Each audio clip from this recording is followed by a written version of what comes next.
has been evolving continuously to ensure that there is minimum disruption and uninterrupted supply chain. This pandemic has given rise to many innovative means of communication, policies for ease of doing business, newer approaches in managing manufacturing operations, supply chain management, and patient-centric regulatory pathways. As it is said, that necessity is the mother of invention. Pharmaceutical industry is not behind. Today, we have experts with us who will share with their insights, thought-provoking ideas, and discuss the industry preparedness to fight this challenge. Before I begin the discussion, I request all participants to keep on sending questions which can be taken up during Q&A session after end of the panel discussion. I request now all our esteemed panelists, starting from Dr. Viranche Shah, to share his perspective on the current scenario. Dr. Viranche Shah, please. Thank you, Kaushik Bhai, for the wonderful introduction. But let me set one thing right. This is a unique challenge, and it comes with a unique set of situations that nobody in the world has ever seen. So I think the first thing that every industry needs to do is take things day by day, because there is not too much that you can plan. However, if you see this challenge, this is a pandemic that has affected almost all the industries across the globe, and all sizes, whether it is small, whether it is medium, whether it is large, whether you are in a healthcare space, whether you are in automobile space, in whichever space you are, this pandemic has had a very direct effect on you. And this challenge, since it is unique, it calls for unique solutions to manage. Now, one of the first things that we see in pharma industry, if we had seen the performance of the domestic industry, and there are some data that had come out, the growth of domestic pharmaceutical industry in India has been about 8.9% in March, year on year, which tells you that the retail buying is still there. And probably if you analyze the situation, it so comes out that if you analyze it, chronic versus acute, there was a good growth in chronic, which also means that there was some panic buying in the last quarter, or maybe the last week or 10 days, when people were expecting some sort of a lockdown. So the figures for domestic market for the pharma sector has been good for March. The figures for April will come very shortly, but most of the experts believe that the chronic might still continue to go, acute will have a problem. If we see how the exports has been doing, the Indian exports for the month of March 2019, which is last year, was about $2.1 billion. It is expected that because of the disruption in supply chain, disruption in the working of ports, probably there could be a decline in March 2020 as compared to that March 2021. But at the same time, when we say we are the global pharmacy, I believe in a short time we will bounce back, because there is definitely a need for pharmaceuticals everywhere across the globe. Coming to the manufacturing sector, which is the key sector in this industry, most of our members have reported a presence of almost 30 to 35% of their workforce, even when we were working during the lockdown. This translates into an efficiency around 30% for most of the manufacturing industry. This is something that needs to be rectified, because if you do not rectify this, probably we will see some disruption in essential medicines or in the supply chain in the coming years. So my opening statement is that this particular epidemic is unique. Nobody has ever seen it, something of this scale, at least in our lifetimes. It comes with unique challenges, very, very big challenges, but the Indian pharmaceutical industry is quite robust. We have whatever it takes to surpass this challenge. And when we are through, when we pass this phase, I'm sure humans will prevail, the Indian pharma industry will prevail. Okay, thank you, Dr. Viranche Shah. I'll request now Mr. Sirish Belapure to share his perspective on this issue. I think he has already said most of the things which are required to be said on this COVID-19 situation. I think it's a new challenge to the mankind. We have never seen in the last 67 years of my life, I've never seen such type of thing happening to whole country or whole world from that point of view. Thousands of health professionals are heroically battling this virus, putting their own lives at the risk. Government and industry are working together to understand and address the challenge. Currently, we don't know what will be the end of this situation. Somewhere I talked about after COVID. So they say when. After COVID, nobody knows currently when after COVID is. We need to support the victims and their families and communities and search for treatments and vaccine. And I think India is also in forefront. I think in vaccines, two companies at least I know who are looking for manufacturing this vaccine. When it will come, it's still a matter of clinical trials and whatever is happening. But Zydus and Serum Institute of India is trying with their best to get the vaccine earliest to the market. And there are multinational companies in any case are trying there. As this global crisis is playing out, pharmaceutical manufacturing is enlisted as an essential services by the government of India, which I think Kaushik also talked about it. Hence, it requires the need to act swiftly and promptly, both to ensure continuity of medical supplies to avoid drug shortages. Up till now, we have not faced real drug shortages because of the inventories what we have. So there was no shortages, but if we continue like this, we can have the drug shortages. And at the same time, you have to ensure the safety of the workforce in the manufacturing facility during the crisis. And it's absolutely critical because you can see some of the examples which have happened over here. Jubilant Organics, for example, they found one, then they found 24, and now today almost whole entire staff, entire factory is shut down for that reason. This can happen to anybody. We need to be very, very cautious and ensure the safety of the workforce. Actually, I'll be dealing more on this when we discuss together. Thank you, Kaushik. You can Yeah, thank you, Mr. Belapure. May I request now Mr. Paresh Chawla to share his thought process?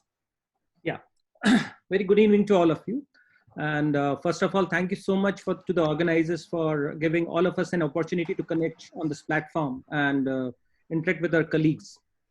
Now, the Indian pharma industry has been the world leader in generics, both in global as well as in domestic markets, you all know.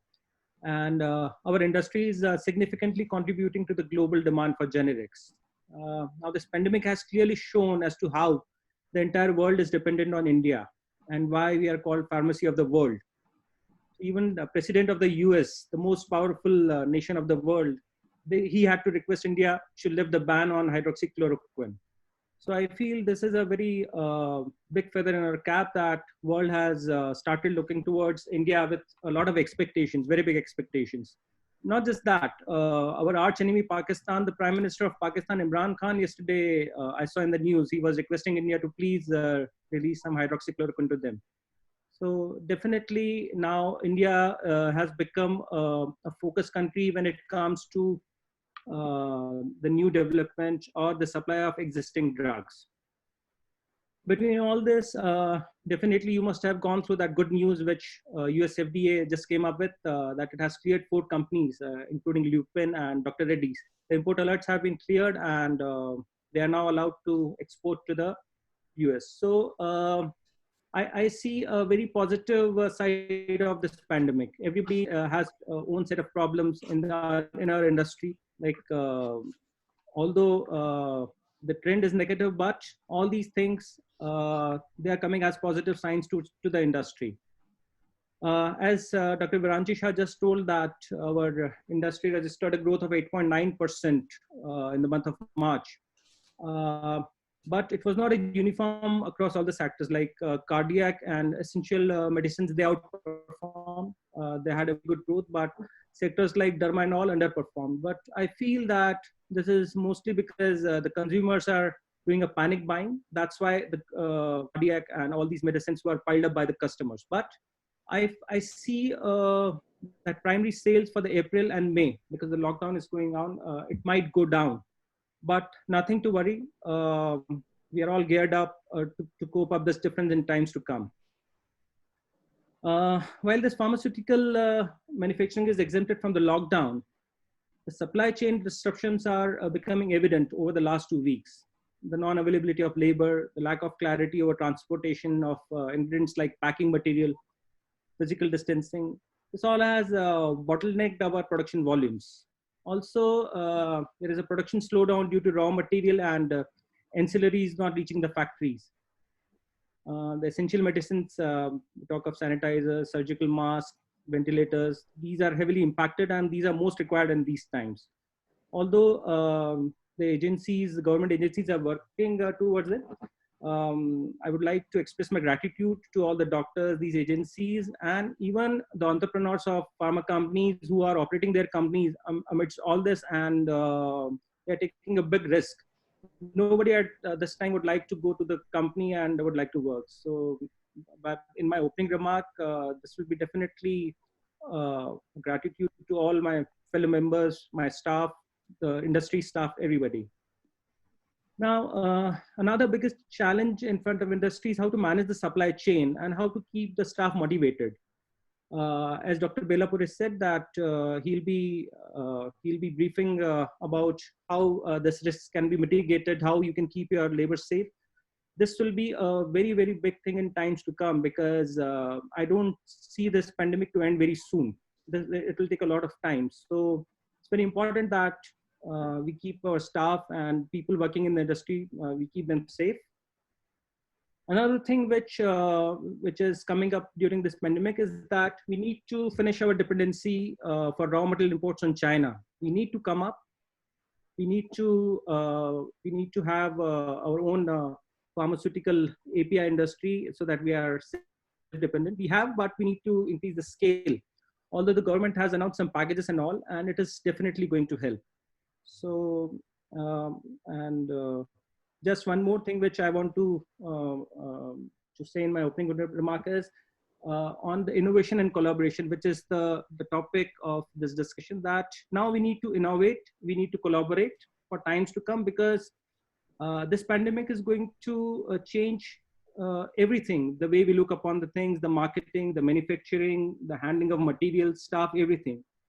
So definitely each and every company need to find out the ways to collaborate and innovate, which we'll be talking upon later during this webinar. Yeah. Thank you so much. Yeah, thank you, Mr. Chawla. Now my next question to Dr. Viranchi Shah. What are the operating challenges and how we are managing with limited resources? Pushik bhai, once the lockdown was announced last month, I think the first challenge that everybody had was that nobody knew how the pharma industry was expected to work, because once the lockdown was announced on one hand, on the other hand, we were knowing that we are an essential industry, and in the interest of the society, in the interest of the nation, we had to work. We had to make sure that the medicines were available not only to the population of India, but across the globe, whoever are our partners, who are our importers, who have been depending upon us for medicines for decades altogether. So the first challenge was understanding the dynamics, how things work. And in this, as association, as industries, we did a lot of effort of talking to the government and trying to open up the channels where the people can travel, our materials can be transported, our products that are ready can be transported further. Currently, as we speak, in my opinion, the biggest operating challenge that we as an industry have is the availability of the manpower. We have been collecting data from across India on, from various manufacturers. And the summary that I have is that almost entire India, on an average, is working around 30-35% of the manpower.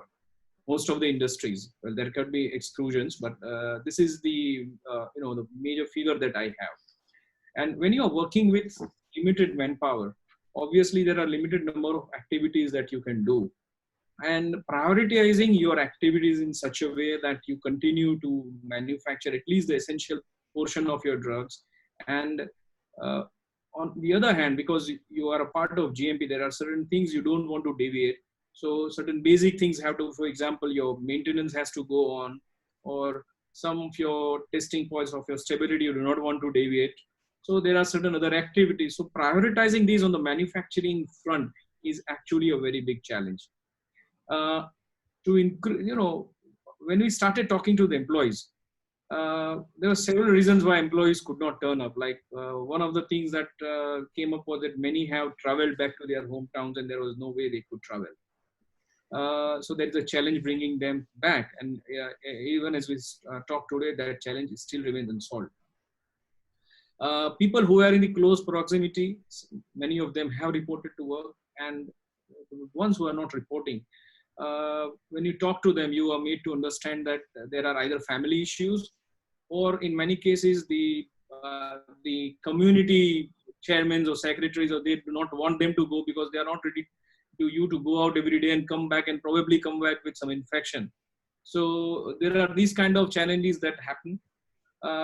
Most of the industry entrepreneurs or the people who run the industry have been talking to their employees, their key team leaders, and trying to explain that as an industry, it is our role to make sure that there is no shortage of medicine. There is the supply chain remains intact. And in my experience, if you put the right safety mechanisms in your plan, like your temperature mapping, Mr. Belapure can speak a lot about that, but like your temperature mapping, ensuring that everybody has proper mask, gloves, sanitizers are available, and you try to explain the situation, and you handle the thing with compassion and patience, then probably we have seen that the number of people coming to plants have increased. And probably in the coming time, we would be able to see this challenge going down, and we would be able to undertake our operations in a much better way. Yeah, thank you, Dr. Yanchi Bhai. But since you spoke about operations, I'd like to switch to Mr. Shirish Belapure. What are the risk assessment and the mitigation strategies based on your experience can be adopted or are adopted? I think risk mitigations, first we need to identify the risk and then mitigate. That's, I think. And two risks actually Ranchi also talked about. One is the risk of supplies getting hit, and second risk is the employee risk. So these two risks have to be eliminated in this. And I am aware that most of you must have seen creation of emergency plan. FDA has a guidance on this, and this has come in 2011, which talks about, let me see, where is the paper? Yeah. This talks about the guidance for industry, planning for the effects of high absenteeism to ensure availability of the medically necessary drug products. If you look at this document, it actually talks about what are the things which we need to do to mitigate risk of the not supplying the medicines, and what things needs to be done. And they have talked about creating an emergency plan where things which can be avoided during this period when absenteeism is high, and particularly you can see that particularly the absenteeism in the quality control is hurting us big way compared to even the manufacturing. Because if 20% absenteeism impacts the big way the production capacity overall. So they have given the guidelines which things can be done, like some of the non-critical activities, like the annual medical checkups, like maintenance of the utilities, your regular maintenance of the equipment, what you do on regular things. They have given actually, I can read it out from that guidelines. Production system routine maintenance, utility system performance checks and maintenance, for example, air, temperature, lighting, compressed air. Environmental monitoring of facilities such as cell culture, harvesting, purification rooms during production. Stability testing for certain drug products and components, and periodic examination of data and result samples. And you can actually extend this list to avoid the problems and the stoppage of your activities to get into the. So this is the one way of mitigating the risk. We need to have this emergency plan, whether you supply it to FDA or don't supply it to the FDA.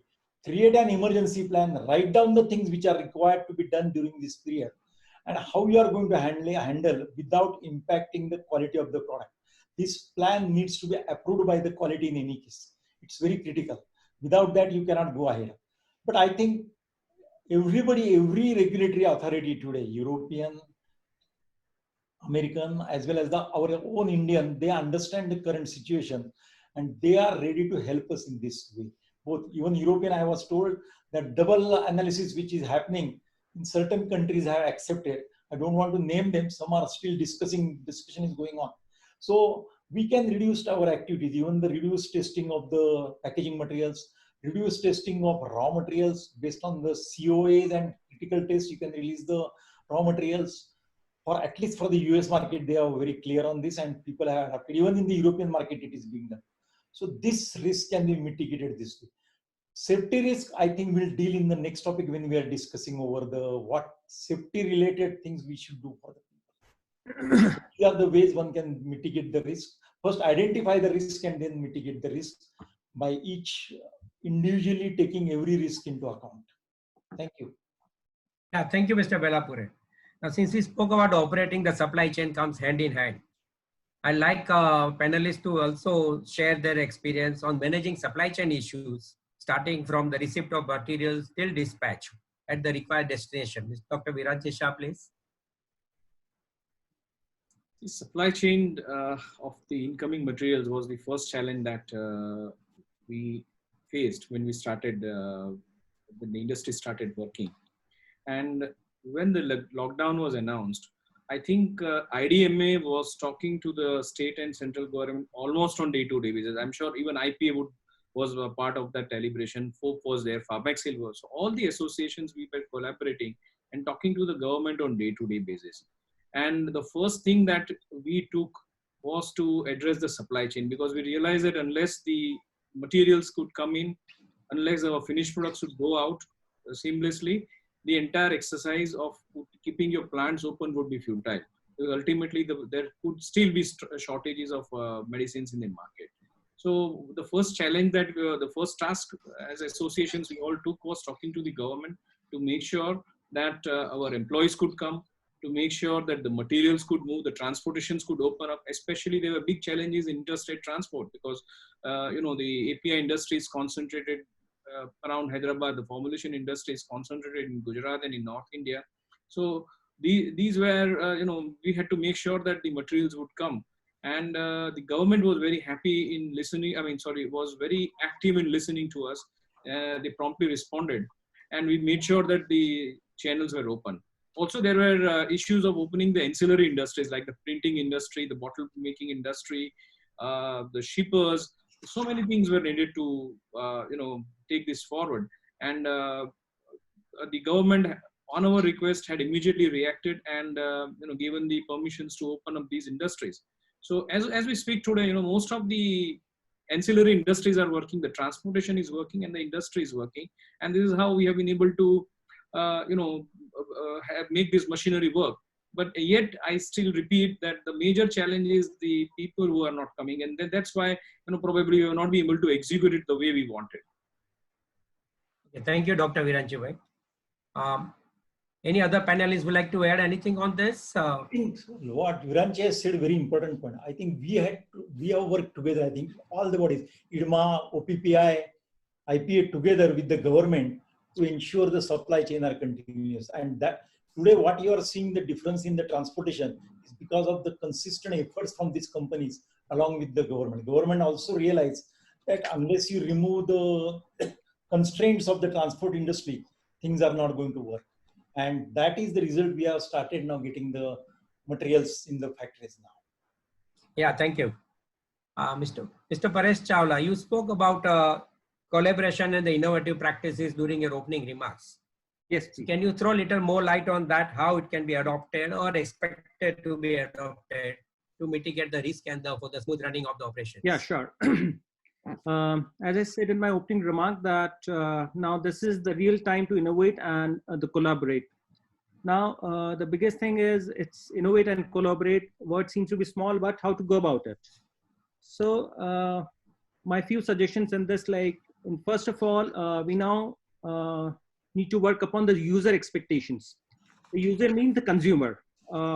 Consumer is like, for me, in my supply chain, my distributor can be my user who is directly interacting with me in like B2B model, not B2C. First, we need to understand what exactly is their type of requirement in these type of times in terms of supply chain, in terms of type of products. A lot of shift has been towards product like sanitizers and these type of things, which are also required a lot for carrying out the activities now. Another is now, the thing is, we need to shift our view from product centric to the user centric, as I just said. For this, we need to dream and discover. We need to keep user at the center of our strategy, and we need to find out the ways how we can discover and innovate. We need to define our goals and prepare a prototype. After all this thinking, we need to prepare a prototype as to what should be innovated, how to be innovated, put it on a paper, and your pen will start running automatically. Your keyboard will start typing itself when you start this way. There's a very good concept which has come up now. It's called design thinking. I think all the pharma entrepreneurs should now have some sort of learning on design thinking. This type of thinking helps us planning, and we can predict, and it is a personalized sort of plan. Another big thing which needs innovation is in the segment of marketing. Now, as we see that during the lockdown, the marketing is dead. It is like everything is online. So we all need to go digital. We need to find out the ways of, maybe if it is a medical representative, he needs to find out a way of giving a presentation to the doctor online, because on an average, a medical representative works for 8 days, and in 8 days, he is just able to manage 8 to 10 appointments of 30 seconds. No doctor is ready to give an appointment of more than 30 seconds to a MR. So now, in the current pandemic situation, it's especially for marketing companies, it's time to innovate. Abbott has come up with one such platform. It's called A-Care. So it can be a reference of how the things can change in marketing. Post this webinar, people can go and search for this A-Care of Abbott. It's a real good thing which Abbott has come up. Another thing which is very, very important is now we need to find out the people inside our organization.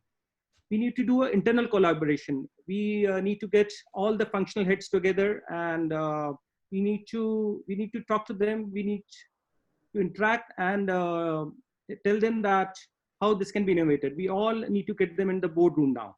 It was like earlier the people were focused on their particular job.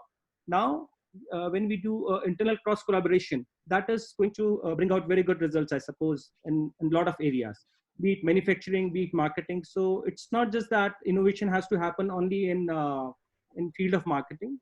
We need to innovate the ways how we handle our material, how we handle our people, because the primary concern at this time is the safety of the people. How people are going to remain safe, because if the people are not safe, and if they don't have this feeling that the organization we are working is managing for our adequate safety, they'll not be ready to come to the work. So we need to innovate on each and every front. Yeah, thank you, Mr. Paresh Chawla. Yeah. Coming back to Mr. Belapure, Indian Pharmacy Alliance has come out with a guidance document on best practices for employee safety in pharmaceutical factories. I know you have been architect of this document. Can you throw a little more elaborate? Maybe it's a team effort. It's not only you are the person, but you are the main person in that. I'd like you to share a little bit more on this document for the benefit of all the participants. I think when the COVID struck us, we were not aware what safety precautions need to be done to the employees so that they are safe, because they are actually taking risks from coming from the home and coming to the factory. They should not get infected in the factory. That's one of our prime concern and prime responsibility as a factory managers or owners or whatever. So what we did was we collated actually information from the different companies. Also, we got some information from US, something from WHO, and we created a document which is called as the best practices document on protecting staff in pharmaceutical manufacturing facilities in relation to COVID-19. Now, this talks about, I can't really give every detail here because it is impossible. But these, I can share these guidelines with each one of you. If you request to our organizers, I will give this guideline to the organizers. They can send it to the respective people. I will share it with the Ankit, and then he can share. I think. Sure, sir. Let me. Yeah. Now. Yeah. Yeah. Please go ahead. Yeah. Please. You have something? No, no, go ahead, please. I think there are 3-4 important things which I would like to talk about. First is, I think communication is important. But again, the regular communication, like what we have town halls, bringing 1,000 people together and talking, is not possible in this current situation. The communication has to be a virtual, but at the same time, you have to ensure that it reaches everybody. So use of smart screens, communication, like using the Zoom, using the Microsoft, all those type of things, email communication, posters. These are the some way you have to have the two-way communication between the employee and the employer. Employee has also to give the self-certification. If somebody is sick in his family, that also needs to be communicated to the people so that other people are protected from that point of view. So both ways communication from employer and employee at each side, corporate, central is important. Then employee segregation is another very, very important thing. We have to divide the workforce into two different essential and non-essential. Non-essential staff can work from the home, like the planning, somebody's purchase, regulatory, they all can do. Those who are required to be on the job are basically probably production employees, quality control employees, and maybe supporting staff. You need housekeeping, you need some canteen staff and other things. But that also we need to find out how many people are required and can we reduce it to the 50% so that too much load is not at one time. Also, we have to look at the which medically necessary products are to be manufactured. So, and also to avoid the contact between each group, we need to create a small cells of 8 to 10 people. Their movement and everything is kept separated so that if you have impact on one group, it doesn't impact all other groups. So there you can create a separate temporary canteens. The buses also have to have 50% reduction. So every 3 seat, only 1 person should sit. In canteen, alternate seats should be put, marked there so that the people don't. In the canteen, if they are standing, there must be difference of at least 6 feet. Those all are essential things to be done. In addition to the sanitation, I think we talked about, Viranchi talked about sanitation, hygiene, mask, and all those things. These are the basic things which have to be followed. So transportation is very important. I think many companies have started additional buses. Many companies are allowed to come 2 or 3 persons in the private cars, even not coming anybody onto the two-wheeler, because two-wheeler creates the problem with the even government authorities and police and other things. Yeah, thank you, Mr. Velapure. Just a minute. Sanitation of buses before and after are also important. Some of the documents are here. I don't know whether you can see this, but no. No. Okay, but I will share this documentation so that everybody is aware of how to do. Bio attendance is eliminated to avoid the problems of the getting close to each other. So there are multiple ways you can do this to ensure the safety of the employees. And this document is available to everybody. It is not just for IPA company. It is for the entire pharmaceutical industry. Anybody can use this. Thank you. Okay, thank you, Mr. Velapure. We'll definitely share this document with all the participants, those who attended today. My next question is to Dr. Viranchi Shah. With disruption in supply chain, the support from essential industries like engineering services and the spares, critical spares, are also affected. So your views on tackling this issue, please.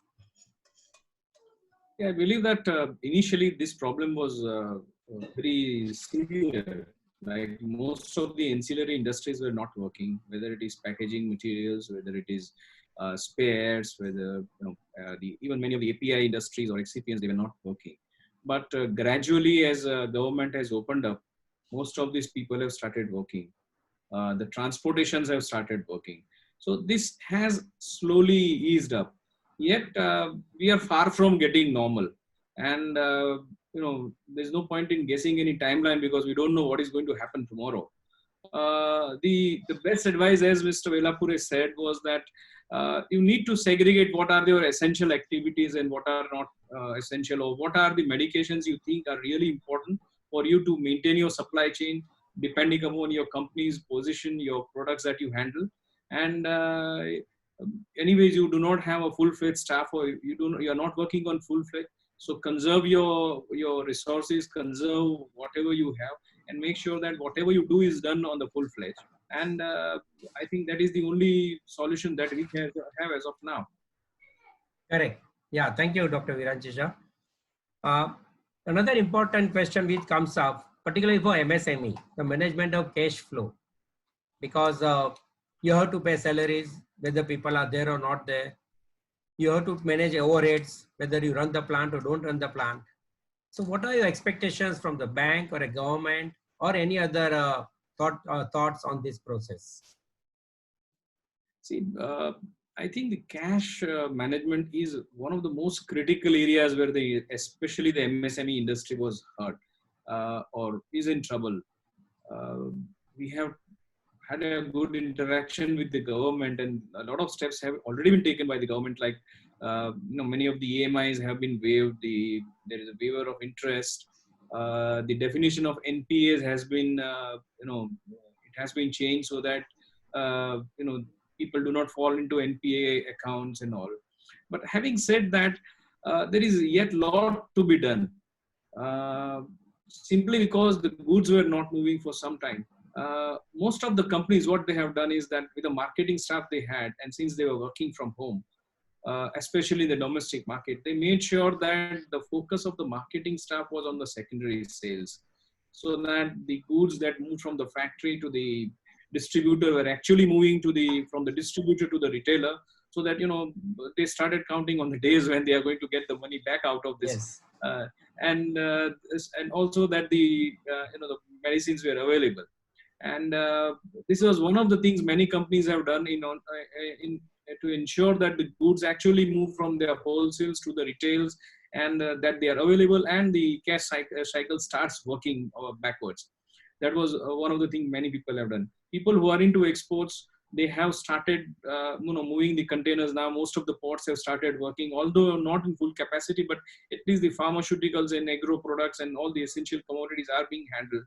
And they have started. I think the first thing that all the companies can do is to make sure that the supply chain starts, because once your goods move out, the money comes back to you, and everybody today needs medicine. So if you are there open for business, the money will come. So this is one way internally you make sure that your money cycle continues to flow. But yet there is a lot that is expected to do, and probably we would be requesting the government to take certain more steps to ensure that the liquidity is available to the industries. And one of the things that we recently requested was the immediate refund of the GST that we were expecting from the government, the refund of any income tax or any taxes that could be refunded from the government. So I think it requires a holistic approach based on what activities you are into to manage this situation. Yeah, thank you, Dr. Viranji. Now, government has been coming out with various policies and guidance documents in past 3 weeks or more, yes, mainly to ensure availability of medicines. And I know all associations and industry both are constantly in touch with them, and they have been task force to monitor these activities. But what more is expected for smooth running of the plant and to have uninterrupted supply chain? I would like all three panelists to give their views. Mr. Paresh Chawla, please. Yeah, before that, I was wanting to add something to what Dr. Viranjisha said. Yeah, please. Now, regarding the cash flows, whatever external factors like GST refund and everything, whatever is expected out of government, that definitely will be representing through various platforms to the government. But there's something internal exercise has to be done, which is reducing the process time of your batches, reducing the consumption cycles. Basically, as in, like, if you're getting a raw material, how fast it can be put to the processing and how fast it can be moved out of your company. So that, like earlier, if you were processing a batch in 15 days or 20 days, you have to now innovate the ways to, within all the regulatory purviews, how the period can be shortened on that. So this will definitely help us to create an additional cash flow during this pandemic period. Yeah, thank you, Paresh. Sorry, I missed your second. The question was that what is expected for smooth running of the plant and to an uninterrupted supply chain from the government? Okay, so definitely the government is trying to extend its all support to us, but what we expect of government is subsidizing certain areas like especially to SMEs. We need a subsidy wherein like now each and every company need to have personal protection equipments, PPEs. So these type of things will require a lot of additional, I'm in particularly talking of SMEs and all. But on a other note, like government needs to have special packages for pharma industry, because pharma industry is something which is definitely the most essential commodity. So we expect government to come out with a special incentive for pharma. Like they have come out for a bulk drug industry now. They are promoting bulk drug because during this entire pandemic, we got to know that we are so much dependent on China that we had to stop the exports of 23 to 24 APIs, which probably which are used to make hundreds of formulations. So now what we expect from government is not just the bulk drugs, but even the formulation industry needs an incentive. The second expectation at this point of time from the government would be to give a special focus on R&D, because as Mr. Belapure informed that there are at least 2 companies who are working on the vaccines. In future, these type of pandemic, this was never expected that we'll get to face this type of problem.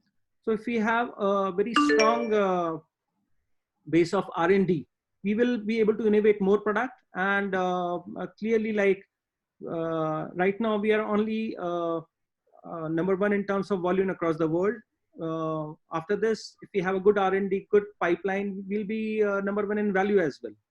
So these are the primary expectations of out of the government. Yeah, thank you, Dr. Viranchesha. Would you like to add anything on this, further on that? I think this pandemic has made a very fundamental change on how world looks at us. And us, I mean, as the pharmaceutical industry.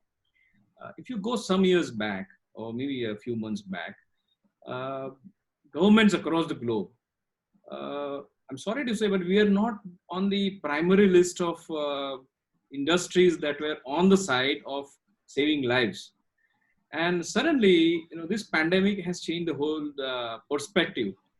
Today, pharma industry is now looked at upon on the right side of the society. We are not looked only as the money-making machinery or the industry that earns money out of somebody's illness. We are today looked as an industry that is ready to handhold the society, to increase the lifespan of people, to increase the productive years of people facing terminal illness. And I think this fundamental change was something that was very important for us.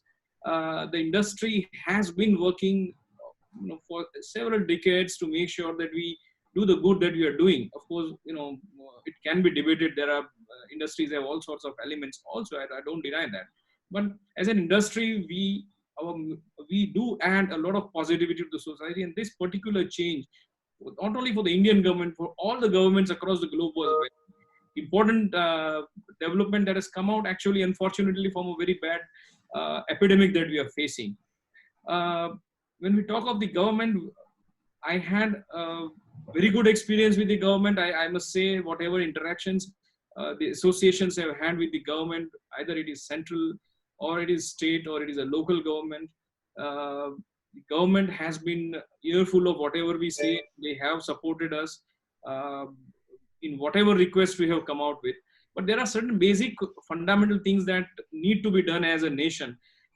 As Mr. Chawla said, the most fundamental thing is addressing the API deficit. The good thing is that government has recently come out with almost a 10,000 crore package where we are going to fortify our API industry, especially those based on fermentation and the kind of industries that we do not have in India. We have some strength in the synthetic APIs, but in things like fermentation, we are very badly dependent on China and some other countries. So this is one area where we expect that the government, they have initiated a very good package.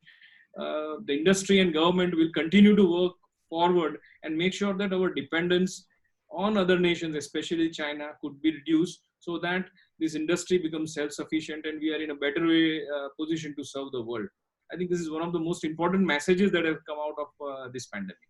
Yes, yes, Dr. Viraj, I fully agree because it's a blessing in disguise. For the first time, the government, associations, and the industry, they come together on the same platform, and everybody is very positive. So I'm sure that with everything good will come out maybe post-COVID scenario. Another question which, sorry, yeah, please, What Mr. happens Belapure. today is there is excellent support from the government, I think, as Viran has said. What happens is to percolate it to the lower level, it takes time. That's Yes. what you find the problems, what you are seeing. But slowly things will improve and will come on to the normal within short time. I think supplies will go up in both internal supplies as well as the export, as whatever selling outside will go up during short time. Yeah. So next question is, what are the learnings from this pandemic? Can I answer? I think we learned a lot of things. I mean, apart from the personal learning, what we have, how to do the homework. Homework means real homework, not. I think we learned a lot of things as an industry, what needs to be done. I think here you already stated that automation, digitalization will the way of work for the future. There will be a lot of changes in the way which we are working. I think majority of the work which currently is being done from the home will continue to be done in the home. It will be done, home work will be the normal things in future. And also prioritization, we have learned this skill of prioritizing the product, prioritizing the employees, who is important. That I think we learned very fast during this period. I think these are the main areas where the learning has taken place. Others can say. Thank you.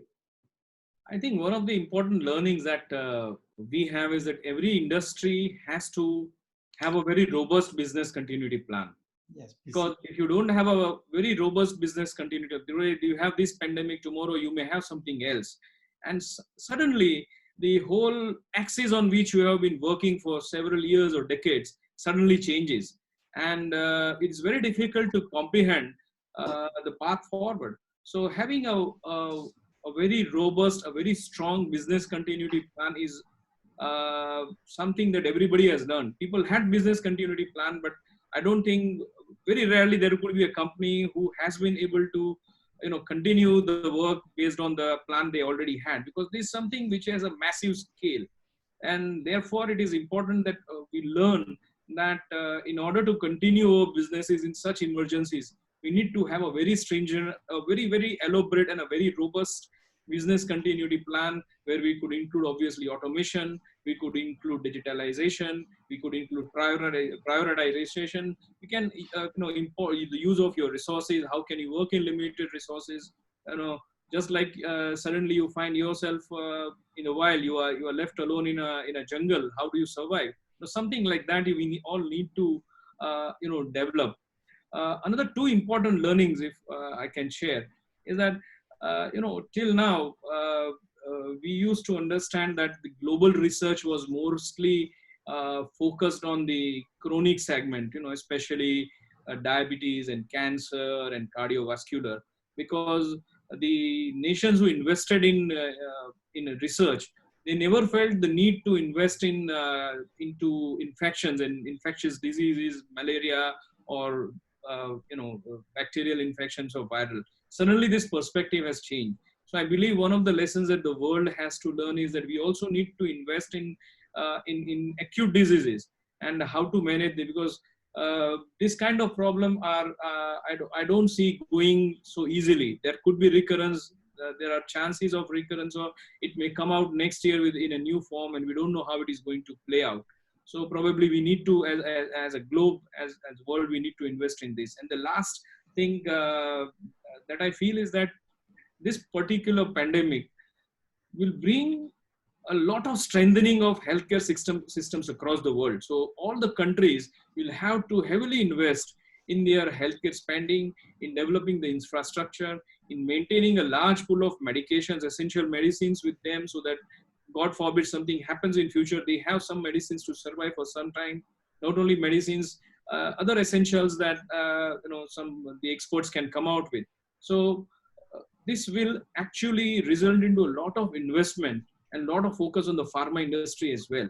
And therefore, I believe that this industry has a lot to do, and there are tremendous growth opportunities that are going to come for the pharma industry in the coming years. Yeah, thank you, Dr. Viranchesha. Mr. Paresh Chawla, would you like to add anything on this? Yeah, definitely this pandemic has taught us that we shouldn't be a single source dependent company, be it raw material, packing material. There needs to be when we are doing a toll manufacturing or a contract manufacturing, there are companies who ask you a risk mitigation plan as to how you plan to mitigate these type of risks. So it is a part of their agreement. So now each and every company needs to have a disaster management or these type of people or a team or a committee who constantly evolve new ideas so that the business can stay as robust as it can be. And the risk mitigation plan has to be in place. That's very important. Yeah, thank you. Before we end this interesting discussion, because I know with all your expertise, we can go on and on and on, but everything good thing has to come to an end. I request all three of you to just point out just 2 critical factors you feel are most important for collaboration and cooperation to overcome this challenge as one team. Starting with Mr. Belapure. I think I have become a safety man after spending 30 years in manufacturing. So for me, I think safety of the employees is most critical, and the collaboration of the industries, health officers, employees is a very, very critical. Government and everybody is very critical. This is the one of the thing which I find very critical. Second is, I think what we have found out is that in this particular COVID-19, as a nation, we are fighting this COVID-19 unitedly together. There is a lot of cooperation between each of the section of the society, except barring very few incidents. We are finding that majority of us are doing it together and fighting that is the one of the critical thing which I feel is a very important for us. So when the emergency comes, we can stand as a united together, though with the social distancing, when I say united, Yeah, and fight the emergency. I don't know thank when you. we come out of it, but till that time we have to have the patience to have this continue. Thank you. Yeah, Mr. Paresh Chawla, please. Yeah, I think as Mr. Belapure said, I completely agree that we need to collaborate internally for the safety of our people. It's most important, and especially in these times, it has come up as a very important factor that your employees are the one who are actually driving the company behind you. So the employer safety needs a big collaboration amongst their internal team.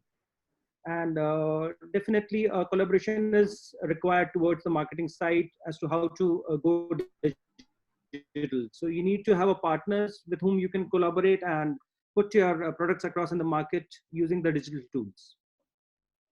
Yeah, thank you. Dr. Viranchesha, please. I think collaboration and innovation are very important outcomes of this particular pandemic management.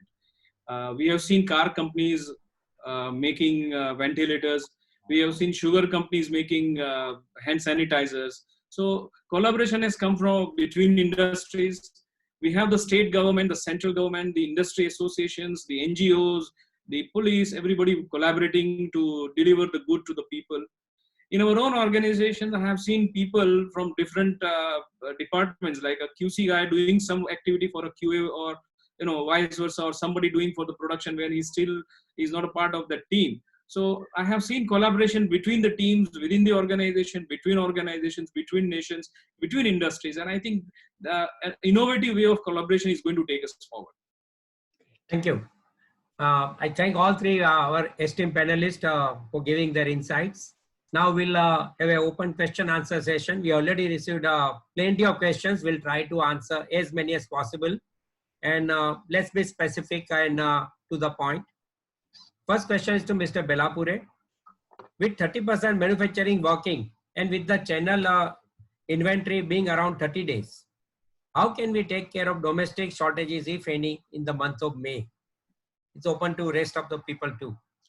Yeah, personally, I don't feel we will have issues related to the domestic supplies because we have got enough capacity built up in our systems. And when we say 30 days inventory, it is not really 30 days. Between primary and secondary, we have got at least 3 months inventory. sitting with us. So we don't have to worry about emerging. There could be one or product, one or particular brand may not be available. That is possible. But I don't think overall we will face the problem. If it continues beyond June or something, then there are issues. But I think we are now gearing up. I think Viranchi can also say that we have started gearing up. We are now having 50 to 60% present in most of the factories, except Baddi or Daman. These areas are still a problem, but majority of the areas, Sikkim, Goa, Gujarat, North, I think we are doing very well and we'll be able to supply the goods to the market. I don't find there will be problems. Maybe one or two drugs here and there, that also brands will not be available. So don't worry. I can assure you on behalf of the pharma industry. Oh, thank you. Dr. Viranchi, would you like to add something on this? Well, I totally second what he said. There was just a report a few days back from AWACS, and it said that we have almost 42 days inventory of finished products, right from the wholesale to the retail. And traditionally we have enough stocks on the manufacturing front as well. So probably specific products or specific brands, I would say, may go out of stock, but there is no chance that a particular molecule is not available in the country. Okay, thank you. Now there's a question to Mr. Paresh Chawla. The USA as well as several countries have requested India for hydroxyquinoline, but we as in India are more depending on the supply from China too for the intermediates. Do we have any creditable information that input raw materials are being and will be manufactured within India rather than depend on imports? Yeah, so basically the main problem which is being faced by the active pharma industry of India is they are not able to compete with the Chinese people because the cost of technology is probably higher, or maybe the pollution related things which are required for active pharma industry, they seem to be expensive. But now now government has really taken it under as a focus sector, the bulk drug. And as Dr. Viranchi just informed that they have informed a 10,000 crore incentive. I suppose this shortage, it will not go away on a very immediate basis. It might take a year or so. Till such time, we will have a dependence on China. But yes, with the way government is promoting and encouraging the pharma industry to put bulk drugs, there shouldn't be any problem, because technology is not the problem. It is basically the scale on which China is producing it's such a big scale that their cost is relatively much lower than what our companies incur. But yes, yeah, sort of incentives which are coming up, it will not be a problem in times to come. At the same time, continuing on this same question, they also would like to know azithromycin and antiviral drugs, whether we have sufficient input materials in India to produce. Yeah, I think there is sufficient stock, because we also produce azithromycin tablets in our factory, and when inquired, it was sufficiently available. Although the price is higher, but availability doesn't seem to be an issue. Yeah, thank you. Hydroxychloroquine also, it is available in stock, although expensive, but available. There is a question which comes up again and again. I'll combine 2-3 questions on the same issue, which says that we have been handling several materials in manufacturing operations while received, handling, process time. So whether corona can be affect person from the material. It is also from the, one question was then similar, that material coming from China, whether it will be infected. I think several clarifications come, but I like panelists to highlight further on that. Dr. Viranchi? See, I'm not an expert on this, but okay. whatever I know, whatever scientific materials I have seen, is that on the surface it can probably not be there for more than 3 days or maximum to 7 days on a certain surface, and I don't think that could be a reason for us to worry, because even if it is 7 days on the maximum side, the transit time is much more than that. Yes. I can answer this. Yeah, please. I think apart from what we are doing, the regular dedusting of incoming materials, I think we need to add some kind of sanitizing agent to surface cleaning of the things. Whatever comes out, you do some surface cleaning with the help of the sanitizing agents. And that's the normal practice which we actually do. Like anything goes into the sterile area or not sterile area, even in the clean area, we will sanitize with the 70% alcohol or at least wipe it out. If we carry out this kind of practice, I think things of getting the infection will be very, very low. Okay, thank you. Hypochlorite, 70% alcohol. There are so many. Or any quaternary ammonium compounds can be used. Yeah, there have been another interesting question from the younger generation. What's the future of jobs in pharma after this pandemic? I think. Pharma is one of the, I would not say biggest gainer or an opportunity, but pharma is something that is going to get into focus. Simply because, as I said in my concluding remarks, healthcare is going to be the next focus for all the governments across the globe, and they are going to heavily invest into healthcare. So anything that relates to healthcare, whether it is infrastructure, whether it is medicines, whether it is the the devices, they are going to be heavily in demand. And as a responsible wing, we'll have to make sure that we supply pharmaceuticals to the globe, and the opportunities are only going to go up. That's what I see. Yeah, only what I can add on that, it will be a multi-skill operation. Only single skill won't work. Will be in the future. Another question which has come, and I know it's a very burning topic right now. Can the respective panel give some light on opening on export of paracetamol API and finished formulations both? I know a lot of discussions are ongoing, but can you throw some recent discussions? What's the line of government or how the association is taking up this matter? Yeah, I think Pharmaceuticals, which is our Export Promotion Council, at several occasions have represented government, and we have informed government through Pharmaceuticals that the country has sufficient stock of paracetamol, and therefore it should be the API as well as formulation should be allowed to be exported. I think government is taking a stock of the situation, wherein we are getting a lot of communication from the government asking us to submit the stocks we are holding for paracetamol and maybe hydroxychloroquine. But hydroxychloroquine, since the ban has been removed, so paracetamol we have already submitted to the data. And Mr. Dua, who's the chairman of Pharmaceuticals, I spoke to him, and he's quite hopeful that the ban should be over very soon. Can I come I in on that? think if you are in SEZ, then you can export it without any problem. Still, you need to take a permission, but it is easy to get it for if you are manufacturing in your factories in SEZ. For others also, they are giving the permission. Exactly. That's what I was. Exactly. That's what I was coming to. Currently, paracetamol stands restricted and hydroxychloroquine stands banned. It is prohibited to export. But those who want to export, the channel that is prescribed today is that the importer has to approach their mission, and their mission in India approaches the Ministry of External Affairs, and it is the MEA who decides how much and what to export. This is the practical scenario as on today. As we speak today, I had a talk on the same subject today, and the last request that we have made is that at least the formulations be allowed to export. The concern of the government is that both paracetamol and hydroxychloroquine are used in management of COVID, and they don't want a situation where we have a shortage. As Pareshji said, we have already given them figures, and I believe that probably the formulations manufactured up to March could be released. We have to wait. Yeah, thank you. I have one question, because I was told that SCQ was in the banned list, but they have removed it from the banned list and they are allowed. Zydus has exported a number of tablets now to the US. Sir, it is allowed. That's what I'm saying. But it has to go through certain clearance. You need to have certain clearances. Yes. Sure. The primary purpose is it should not go to hands of people who would hoard the medicine and then back market it. So the government needs to be in the channel, and that is, I think, a very right way of handling it. Yes, thank you. Since we have a title of our webinar is cooperation and a collaboration, there is a question. How CDSCO and the state licensing authorities will help in clearing applications of test licenses or any other relevant application of new products being developed by R&D of various companies on the fast track as done by US FDA in such circumstances? Are associations working with these regulators? Currently, the focus of the associations were to ensure the regular supplies.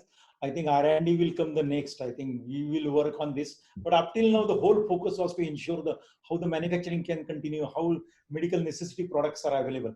I think anybody else has got ideas, any other panelists, please. I have no idea. No, I think you're very right. Currently, the focus is maintaining the supply chain. But I have seen instances where certain kits where they had to be some approvals had to be given, and government has been very prompt in handling it. I think CDSCO and state FDAs have been very prompt. I can give an example of Gujarat where licensee for manufacturing sanitizers were given on emails. So I think government and all the regulatory bodies have been working very professionally and very efficiently. Okay, thank you. Just a minute. Yeah, Somebody has please. asked a question really related to the sanitation of the surfaces. I'm Yes. seeing the chats. I think sanitation using the tunnels for the materials is okay. I don't think it's a good idea to use it for the people, because it could have the very adverse impact, like sodium hypochlorite could have a very adverse impact on the skin. So I don't think this is suggested, though some people have started using it, but it is generally prohibited to use it for this purpose. So just because some questions have come, I saw 10-15 questions on these lines. Yes, on the similar lines. I was coming to that one. Thank you, Mr. Bellapure, to taking up. I would like to So, add something that please. to what Mr. Bellapure said. Now, a few companies have a system of EHS audit, which is environment, health, and safety. So, a safety audit should be put in place in every company now, and these type of things, what Mr. Bellapure said, these should be affected. All these wherein which solution is harmful, and see everywhere this trend of tunnel is going on, which, as per my opinion, is also not very safe because of the toxicity and the other issues. So before implementing anything, there needs to be a proper plan as to how the study will be made and how it will be implemented. So EHS audit is something which should be carried out in every organization. Yeah, thank you, Mr. Paresh. The question to Mr. Bellapure, the current distancing is the norm, so the same applies during manufacturing. Is there a FDA norm for people entering into the manufacturing facility? Can you repeat? FDA norm? Are there any FDA norms like those, how we have social distancing of 1.5 meter or 6 feet, what is suggested? I think there is not a FDA norm. FDA is not coming into this, but CDC, disease control systems in the US. Center of Disease Control. Center of Disease Control. They have come with the guidelines on social distancing, what should be done, what kind of sanitization should be done. If somebody comes into the contact, how long it should be isolated. Those have come. But I think our standards or what we have put is slightly higher than the CDC controls. So if somebody comes into contact with the COVID positive, they say he can work in the still continue to work, while our health ICMR and other people say he should be quarantined. So there is a difference in the opinion there. But Yeah, we are thank more you. cautious. Yes. The question to Mr. Paresh Chawla, as you mentioned rightly that everything has to be digital, especially marketing too. But why the industry is not convincing the government of India for announcing proper rules for digital movement of medicines from industry to patient? Can any of the panelists enlighten on this, please, along with the safety of all employees in the entire process? It's Yeah. more of the digitization of the marketing things and the sales. Yeah, actually, the thing is, in India, there have been instances wherein the online dispatches or the online pharmacies, there have been some misuse out of that, and government is taking a cautious call. It's not that government is not working upon it. The government is taking a pensive call, and I think there have been some regulations which have already come up for digital marketing of pharmaceuticals. I suppose after this pandemic, government will promptly act upon it, and we might expect something in the near future from the government. Thank you. There is a question from the academia industry collaboration point of view. They would like to know whether any collaboration on industry academia is on the way to fight this COVID-19 pandemic. Maybe the development of vaccines or therapy or any other area. If any of the panelists can enlighten on that. It's a good opportunity, but at least to my knowledge, it's not much known to us so far. Everybody is trying all the ways to find out medicines. I got a call from Naipur at Gandhinagar, and I'm told that they are working on it, and they have asked for some industry assistance, which we have already given. This is one of the examples where I saw an academic institute coming forward, talking to the industry, and specifically addressing the challenges of COVID. If there are more institutes that want to do, I'm sure industry would be more than happy Yes. to collaborate. Yeah, it's both ways. I think industry also has to come forward as academia also has to come forward for a win-win situation. Another question, are QMS tools seriously need to be followed or should it be minimized in the labs? Mr. Belapur, you can highlight on this. Can you repeat the question, please? Are QMS, quality management system tools, seriously need to be followed or should it be minimized in labs? You mentioned a little bit on that, reduced testing and other areas. Very clear. And we are also coming out with the guideline. It will take some time, another 4 to 5 days. Based on these guidelines, we are prepared. We have again taken the best practices followed by the good companies and what reduction can be done in the work, what QMS systems can be. I can tell you some of the things. For example, the second person sign, checking, doer and checker concept. It can be avoided in certain non-critical operations. Currently, we put everywhere, which is not required to be done, that can be avoided. The investigations which are done and which are supposed to be done in 30 days or 15 days or whatever timeline you are putting, less critical deviations, we can avoid doing it now. There is no necessity of doing. So there are so many guidance are coming from that and we can definitely discuss it together. Yeah, maybe the last question, although there are plenty of questions we'll be taking up subsequently, but the last question for the discussion. Can the panelists share outlook of developing key starting material sources in India? Because government has announced lot many bulk drug parks and other areas. Yeah, Please. I'm coming from the earlier days. I started my career with 77. We were actually self-sufficient in API. We were doing very good actually. Means every company had API and we used to use a lot of captive materials and all the materials were available. We lost to the China because of the price competition and other thing. So we have got all the capabilities to do it. Now how the focus will come and people have realized that we can't depend upon China for everything. So I think definitely API will develop in India. I'm sure about it. It's a question of time. Yes. Yeah, government is also supporting that initiative. Yeah, thank you. So we coming end to this question answer session, although there are plenty of questions, but what we suggest that all the questions which have been not answered will be sent to the panelist and we'll be sending responses from the panelist to the question who has asked. So thank you very much. I think if you can allow one live question to be asked, that will be better. Yes, Ankit, can you just go see that? Yes. So anyone who wants to ask any question right now, like will be answered live, you can post your question right in the chat box. There will be plenty. There will be a group question. I think it's a good thing because people ask so many questions and I think we can create a data bank based on this. Yes, we can have a question answer data bank and share as a document. If you can see in the chat box, all the panelists. Outlook on sanitizing industry. Okay. No, before that, there's a question raised by Ms. Dipti Samant. Can you read it out? Government is working on issues like transport and manpower, but still public testing labs are not operating, right? That's the question? Correct. Yeah, that's a good question.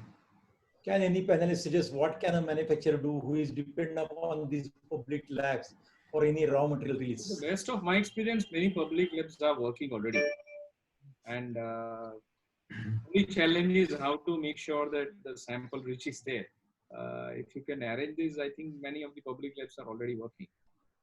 I think the way the industries are operating in MP, we are interacting regularly with our drug regulators, and whatever problem we are telling them, basically like as regards to ancillary industry. So the external testing agency is an ancillary now, and the respective drug department in collaboration with the local collector should allow, and they are allowing the labs to operate.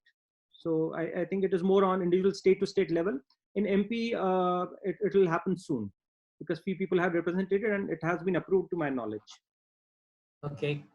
Yeah, thank you. So I thank all our three esteemed panelists, Dr. Viranti Shah, Mr. Paresh Chawla, and Mr. Suresh Belapure, for being with us today for almost more than 1.5 hours and sharing your insights and also the thought-provoking ideas, how it has been followed. I'll request our president of IPMMA, Indian Pharma Machine Manufacturers Association, Mr. Mahendra Mehta, to just conclude and summarize the entire today's discussion. Mr. Mahendra Mehta, please. Yeah, good evening, and I appreciate all of you joining this webinar. We are happy to have around more than 400 participants in this webinar and many questions. COVID-19 has brought the whole world to a grinding halt, and it will need extraordinary efforts and collaboration between all of us. No one has a ready formula, and we will only be learning from the mistakes and experience of the others. Hence, we had this webinar on collaboration, cooperate, and innovate. The whole world is looking up to India, as what we could see in this webinar, that how are we going to tackle this pandemic. India, in turn, would be looking up to the pharmaceutical industry, that how well we will support the country with seamless supply of medicine. We are thankful to the panelists, Mr. Belapure, Dr. Viranchi Shah, and Mr. Paresh Chawla, who shared their wisdom and experience on how the industry can collaborate and handle the situation well. We would like to thank Kaushik Bhai for covering most of the pertinent areas through his questions and the other questions which were put up by the participants. However, as we believe that when the things get tough, the tough gets going. So India as a country has always fought tough situations bravely, and I'm sure that we will win against this war against Corona. Indian Pharma Machinery Manufacturer Association and Messe Munchen India has plans to conduct series of such webinars, and we would need your feedback on the topic and other areas which will help us improve the knowledge. So do we have any polling questions, Ankit, to take a feedback? So, yes, we will have a polling question, but before that, we will just have Mr. Gautam Rajan to conclude as well, and then we will have the Okay, polling so question. can I request Mr. Rajan to give the vote of thanks, and then we have a Yes. poll? On behalf of the organizers, Messe Munchen, IPMA, and the Indian Analytical Instruments Association, I would like to thank you all for attending this webinar. We do hope that in these extraordinary times, the panelists have been able to throw light on how to meet the challenges on the road ahead to recovery. We look forward to your participation in other webinars that we'll be organizing in the days ahead, and indeed to your participation at Analytica, Anacon India, India Lab Expo in Mumbai and Hyderabad later this year. Thank you. Thank you. Now, Sharon, can we have the polling questions quickly? Sharon or Ria? Yes, sir. So here's the first question. Each question, you'll get 30 seconds. Would request everyone to just quickly answer the question, which will help us to, plan our future webinars more effectively. This is for participants, right? Yes. But we can see Analysts the can also throw in light. Yes, definitely. It will be match fixing.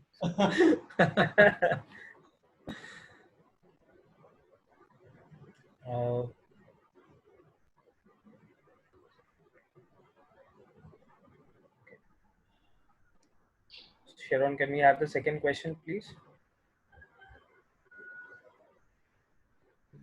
Yes, sir.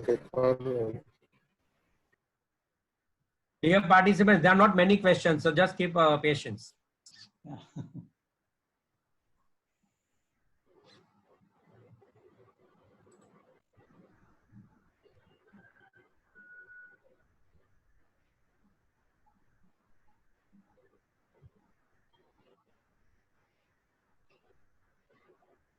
Okay, next question.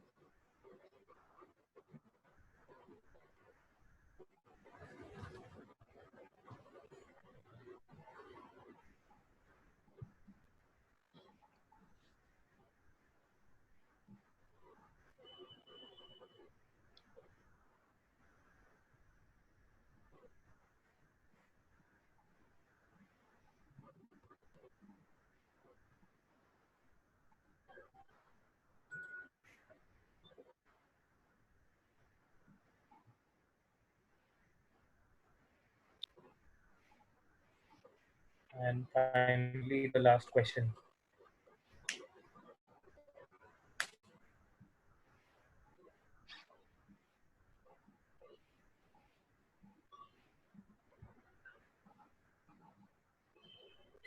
So this is a very important topic, and we would request maximum participation from all the participants, which will definitely help us, in identifying the right topic on which you would want us to organize webinars on.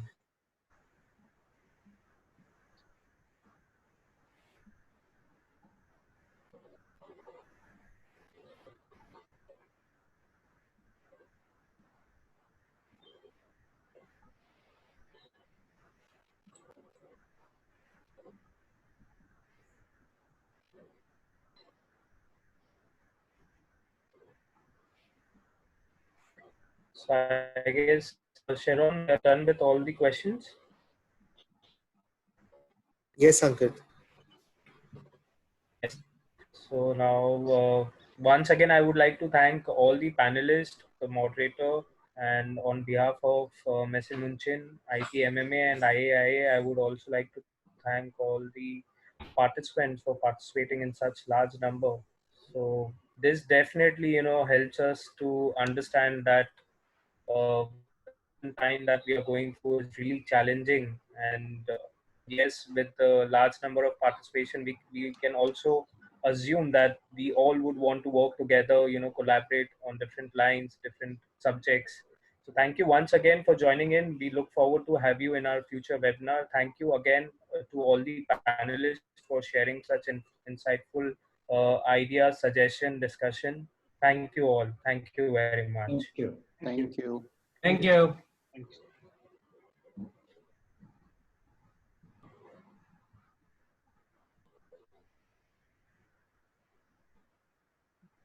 We can discontinue, right? Yes. Yes.